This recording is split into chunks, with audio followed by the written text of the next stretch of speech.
Hey, Pastor Ray Barnett here with you. Glad that you could be with me here at the Oasis. And as always, I wish you a good morning, good afternoon, or a good evening, depending on what time you're watching this broadcast. Needless to say, it's another beautiful day here in upstate New York, and I'm glad that God is good all the time. There's lots of troubles around the world. At the time of this recording, depending on when you're watching it, Florida has been hit with a massive hurricane, and a lot of my friends are down there. So far, everybody's safe. I haven't heard from everybody yet, but so far, so good as far as my family and friends are concerned. Anyway, here it's a beautiful day, a little chilly, so I got my leather jacket on. And here's what I want to talk to you about today. 2 words: don't interfere. So you say, well, what do you mean by that? Your body sets up some symptoms. Let's go back to my old standby, the heart. Palpitations. I've had them, you've had them, we've all had them. But some years ago, and I believe it was the University of Montreal, but now it's kind of common knowledge, commonly known that the body has not only central management, which is the brain, but throughout your body, in your major systems, there are these little brains. That's the kind of the colloquial expression that they use. And what they are is neural patches that have the identical traits and capacity as central management. Now, using palpitations as a really good example. So your heart sets up palpitations that you now know are coming from nervous symptoms, and I never cease to always tell you, if you think you have a real medical problem, then you have to be checked out. But as I've also said many times, so you've been checked out 3, 4, 5 times with these palpitations, just stick on that one symptom, and every single time that you get these palpitations, it causes a fright. That's what I am going to designate as interference, meaning your brain has neural patches, right? This is what the science has been for the last few decades that they're discovering. Meaning, and kind of curiously, there's a verse in the Bible that says, as a man thinks in his heart, so is he.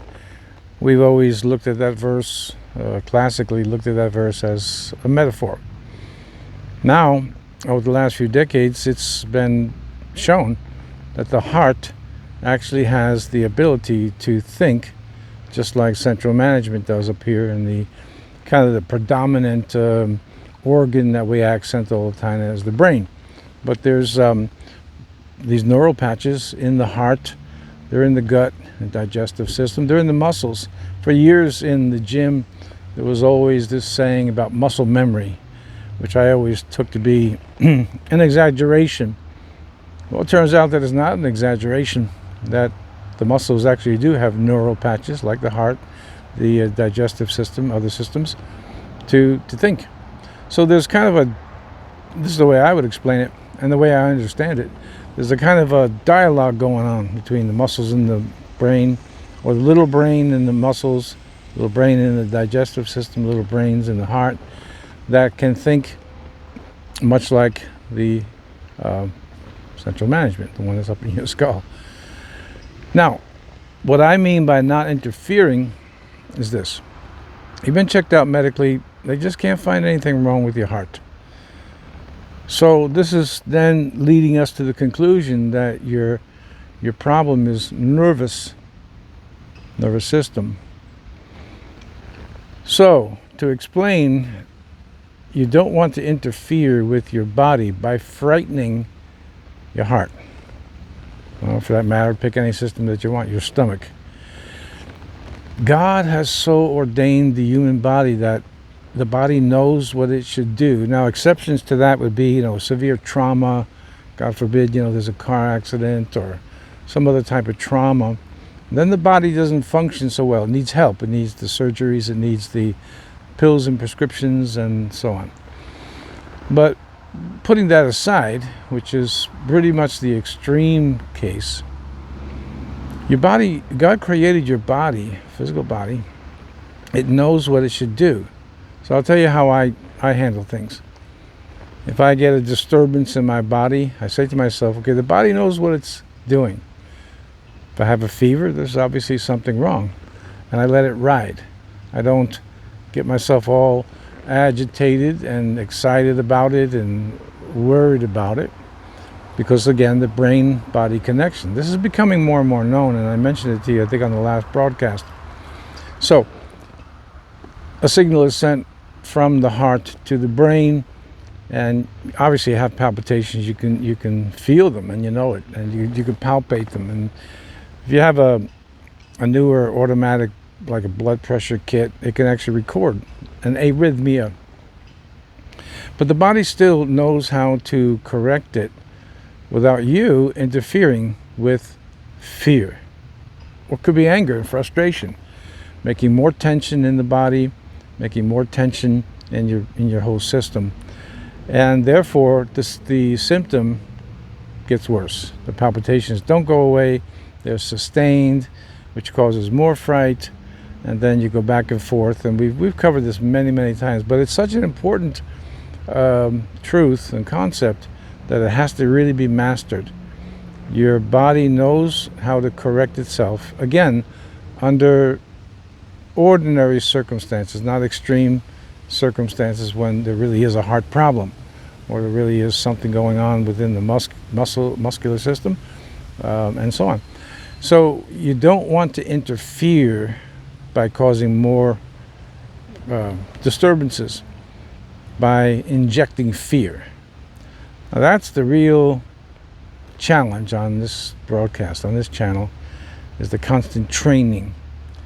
I have found, and as many of you know, I am a cardiac patient. I have had open heart surgery, and so I'm checked on a regular basis, obviously.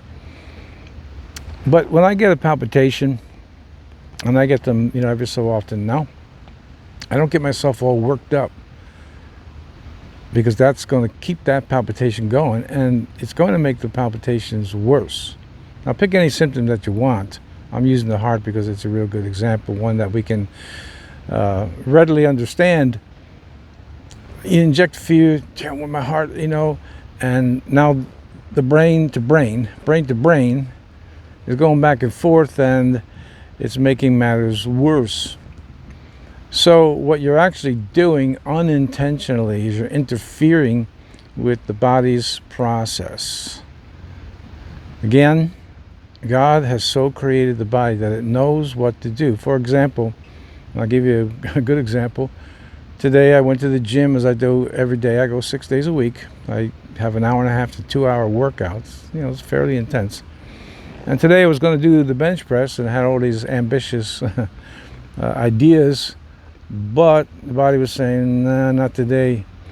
And so, again, rather than get myself worked up about it because I had a goal and I'm going to chase it, I realized my body is telling me, you're tired. You're tired from the workout the day before, or maybe even 2 days before.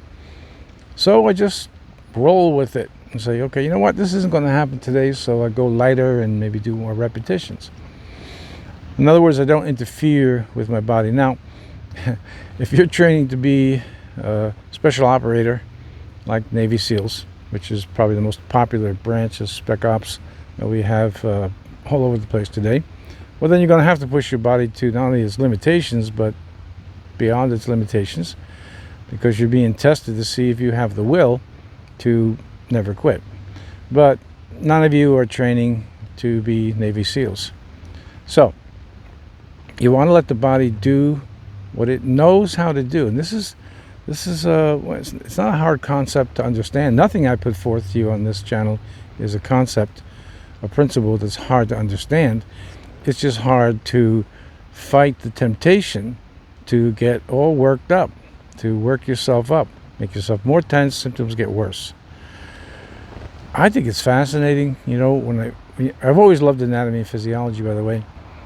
And I just think it's fascinating that God put into the body, everybody's body, Christian or not, put into the body, that it knows how to heal itself.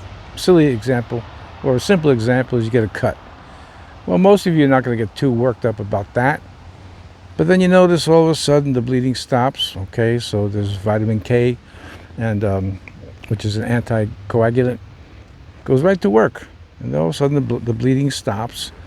And you already know, a couple of days or so, there's a scab formed. A couple more days, the scab falls off, and you're good to go. So you're not likely to work yourself up over something so minor. When it comes to the heart, and I don't want to divert from the topic too much here, but we're being fed so much stuff all the time. I mean, every commercial on television is telling you, if you got this and that and the other symptoms, it could be, and it's always a disastrous, it could be the beginning of a cancer, it could be the beginning of a stroke, it could be AFib, and you go on and on. And of course, once again, if you haven't been checked out by a cardiologist or whatever's troubling you, then you have to, because it actually could be the organ is malfunctioning. But in many cases, especially with those of you with nervous symptoms, it's not a serious malfunction. The body is just responding to something. So you want to stay calm. You want to stay relaxed. You want to allow. You have to really grab a hold of this. But the body knows what to do. And again, I reiterate, under the average circumstance, it knows what to do. So leave it alone. Don't interfere by injecting. Don't interfere by injecting fear, by injecting frustration, by injecting anger, and all of this, and especially fear. It's the big one, because it's going to get worse. So my advice to you, based on a lot of years of experience, believe me, both personal experience, just watching my body, listening to it, and then what I've read in medical journals and books that I've read, you don't want to interfere. That's my word for you today. Don't interfere with your body. It's doing something for a reason. You don't have to know the reason. Just stay calm and don't interfere with it by reacting, overreacting.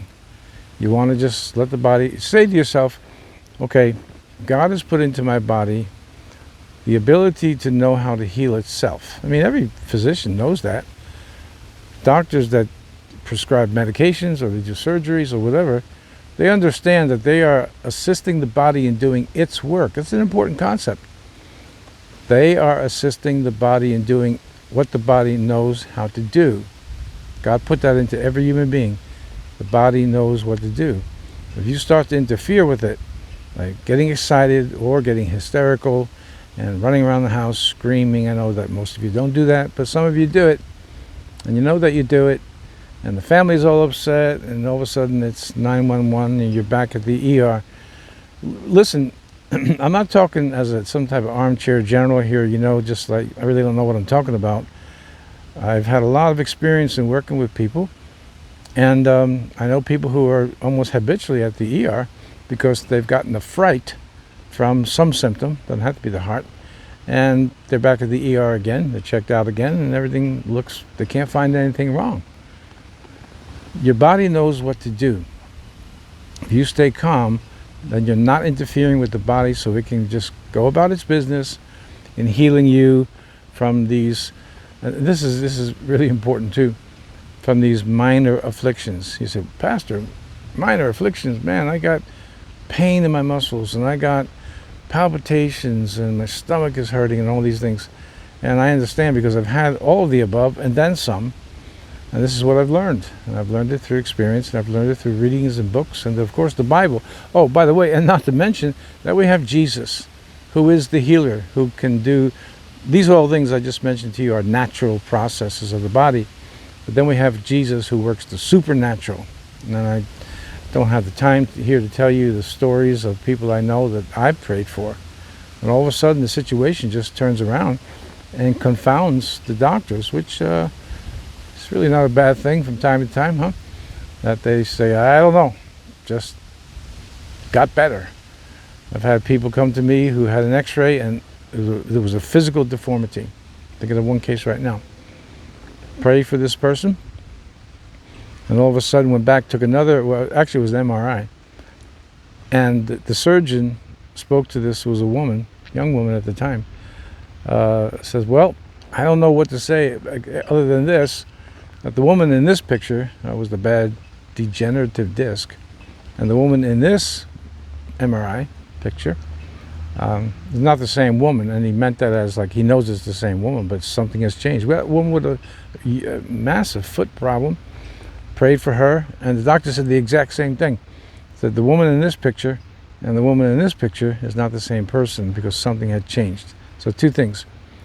The body knows what to do, and certainly Christ knows what to do. What you need not to do is to interfere with the process of what God has created in us, in our bodies, and of course what we obtain directly from God, as He is always on the job. All right? So keep that in mind and practice and train yourself to not get alarmed about things that actually feel worse than they really are. Okay? Don't interfere. You've been checked out? If you haven't been checked out, get checked out by medical personnel. But you've been checked out, and you've been checked out a number of times. Now, to discipline yourself not to interfere with what the body is knowing. It knows what to do. Leave it alone. Take your rest if that's what you... Slow down if you have to do that. Whatever you have to do, but leave the body alone. Don't interfere by injecting fear, frustration, anger, all of the above. All right? Don't interfere. Let it be. And if it's a nervous symptom, it will respond to your calmness, and it'll do its job. Before you know it, it's gone. All right, let me pray for you today. Father, I just ask you to help my friends not to be interfering with the process of the body as it knows what to do. And of course, as we pray, and so many of us here pray, and that you certainly know what to do even when the body cannot do its job because it's something else. Help my friends and heal them in Jesus' name. Amen. All right, that's it for today. Don't interfere. Let the body do what it knows how to do. If you'd like to be with us on this channel, certainly just subscribe, hit the notification button, and thumbs up won't hurt either. Weather's going to hold up, be very, very nice for next week or so. So I plan to be with you every day except Sunday. Until then, as I remind you every day, make sure that the peace of Christ rules in your heart. That's the key. That's actually what I'm talking about. Let the peace of Christ rule in your heart. Don't interfere with it. Let Christ keep you calm. God bless you. God willing, I'll see you here again tomorrow on the Oasis.